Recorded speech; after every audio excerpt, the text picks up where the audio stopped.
Hi everyone, we're going to do some more practice with two variable equations for today. This is the screen you can feel free to take a screenshot of. It might help you come up with the equations when it's time to practice on your own. Some things to keep in mind is that if you're able to find two quantities in a problem, two mysteries, that means it is a two variable equation with both x and y. Then the number of relationships can give you a clue about what type of equation it's going to be. One-step equations will have one relationship. Two-step equations will have two relationships.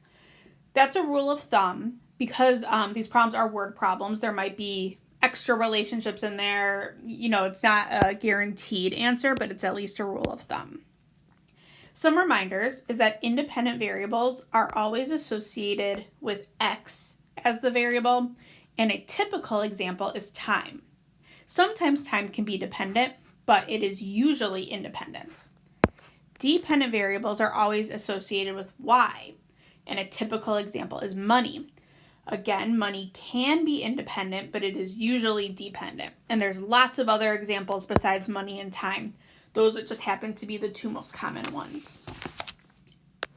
So the way that we're going to do this is I'm going to be asking you guys to practice the problem, pause the video while you do all the work, unpause the video and come back to see my solution. Go ahead and try that for problem 3. Pause, do problem 3, take as much time as you need, come back when you're ready to go over it. All right, hopefully you have finished problem 3.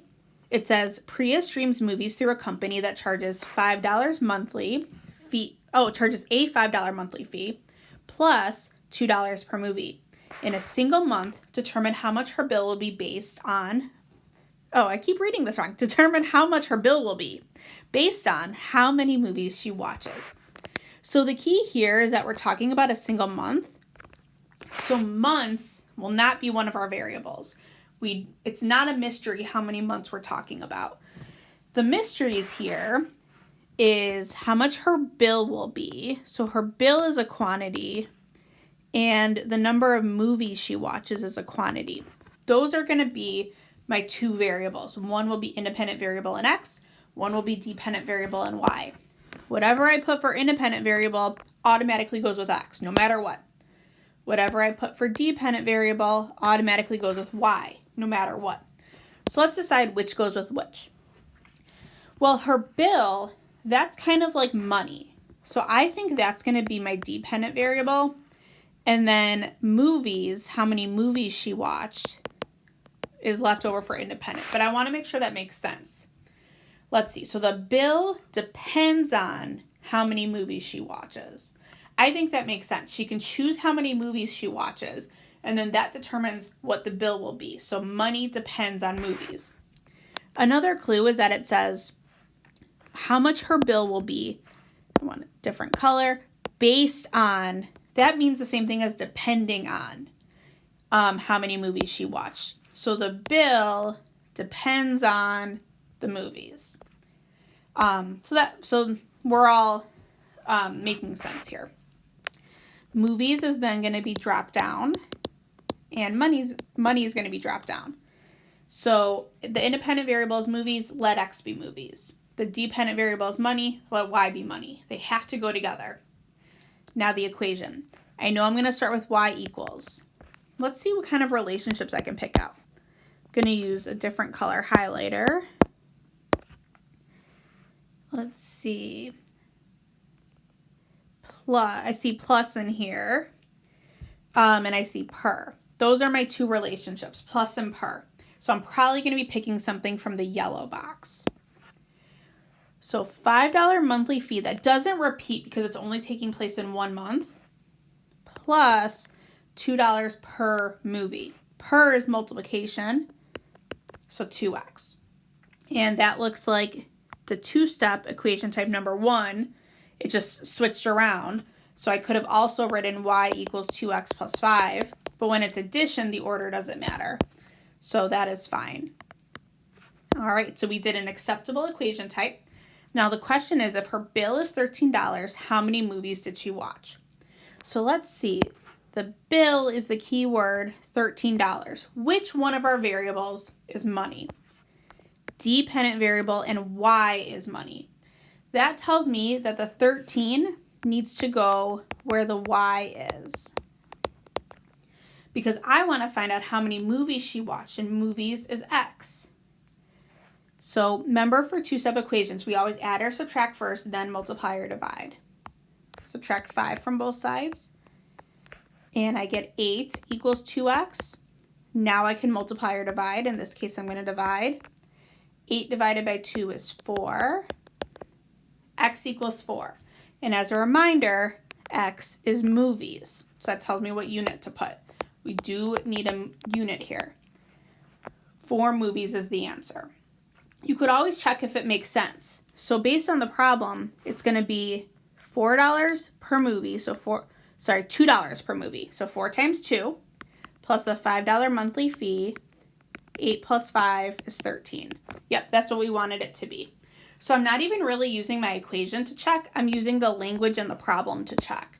And that's a really great way to make sure that you came up with the right equation. Let's repeat the same idea. You guys try number 4 all the way through. Pause, come back when you're ready to go over it. All right, hopefully you're ready to go over number 4. Sarah is purchasing pencils to share. Each package has 12 pencils. Create an equation that determines how many pencils she will have in total. All right, so I need to find my quantities. I see that we have packages and pencils. And I have to decide which one of those is independent and which one of those is dependent. Which one depends on the other one. In my opinion, I think that the independent variable is going to be packages. Because you could go into the store and decide how many packages to buy, but you can't go into the store and decide how many pencils to buy. There's no way to buy 13 pencils. The pencils come in packages of 12, so the pencils depend on how many packages you buy. So then I would copy that down for X and Y. Whatever I have for independent is X, whatever I have for dependent is Y. Now my equation, let's see how many relationships I could find. Each is a relationship, and that's it. One relationship. So I'm going to be creating an equation that is from the pink box. There's only one relationship there. I know I have to start with y equals. Each package has 12 pencils. Each is a multiplication division word. I think it's going to be multiplication in this case. 12x. I would take the number of packages, which is x, and multiply it by 12 to get the number of pencils, which is y. And that makes sense to me. Now for the follow-up question. She bought 8 packages. Well, I have to remember which variable is packages. X is packages. So that means 8 has to go in for x in my equation. Y equals 12 times 8. There's no algebra to do here. The variable's already isolated. 12 times 8 is 96. So this means y equals 96, and y has a unit of pencils. And so my answer is going to be 96 pencils. You might be wondering why it's okay to not have any algebra to do. Why is it okay to have the y by itself here? That's because it's a two-step equation. I'm sorry, I said that wrong. It's a two-variable equation with both x and y. By definition, when we have an equation like y equals 12x, y is automatically by itself. The x is not by itself, but one of the two variables has to be by itself. So in a two-variable equation with x and y, that's why you might run into that problem sometimes. If they give you the value that has to go in for x, like here our 8 had to go in for x, we're not going to have any algebra to do. Makes it a little easier to solve though, so I'm not going to complain. One more on this page. Please pause the video, try it, and come back when you're ready to go over it. All right, hopefully you've done this problem. Charlotte reads 4 books. Charlotte reads 4 books each week. Write an equation that models this situation. All right, so I want to find my quantities first.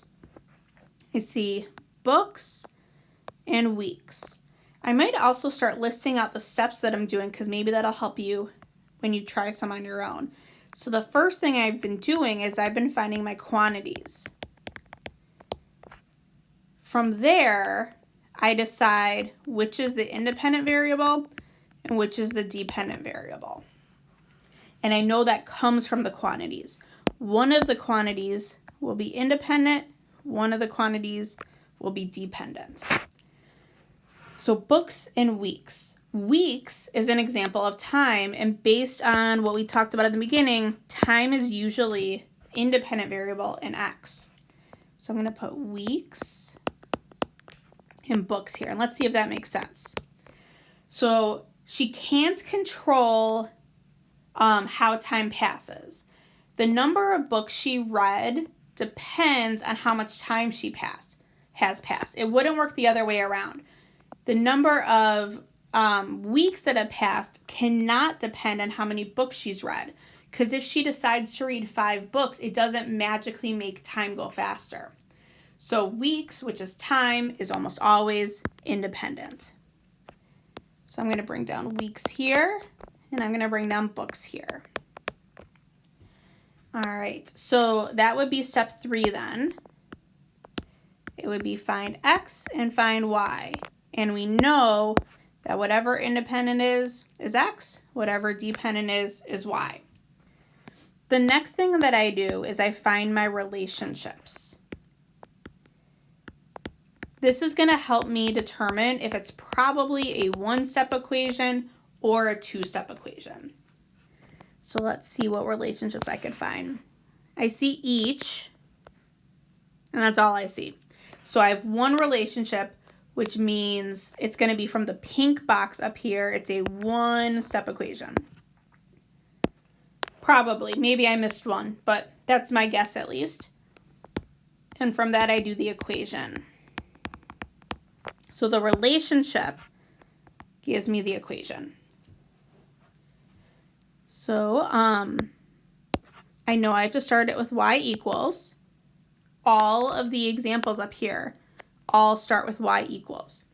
And then I had the word each, which is multiplication or division, but in this case I think it's going to be multiplication because the number of books that she's read in total is going to get more and more and more. You're going to multiply it by the number of weeks. So I think it's this equation. So y equals 3x, but instead of 3, I think it's going to be 4 this time. Y equals 4x. That makes sense to me. So we have x is weeks, and here's the x in my equation. I have to multiply that by 4 to get y, which is books. That makes sense. I multiply the number of weeks by 4, and the answer is how many books there are. That makes sense to me. So now I have to solve the follow-up question. So that would be step 6, is the follow-up question. And that comes from the equation, and it comes from what x and y are. So let's take a look at that. The equation is y equals 4x. And they're asking me about 120 books. Books goes with y. So that means 120 has to go in for y. So our variable's not isolated this time. That means we have to use algebra. 120 equals 4x. That's a multiplication equation, so we have to solve by using division. 12 divided by 4 is 3. Drop down the 0. 30 equals x. So the question is, how many weeks have passed? And x is weeks, so that makes sense. So 30 weeks. All right, so what I would do when you're practicing some of these on your own is you could take a screenshot of this list. I think this list is going to help you. And I would take a screenshot of this information. I think that's going to help you as well.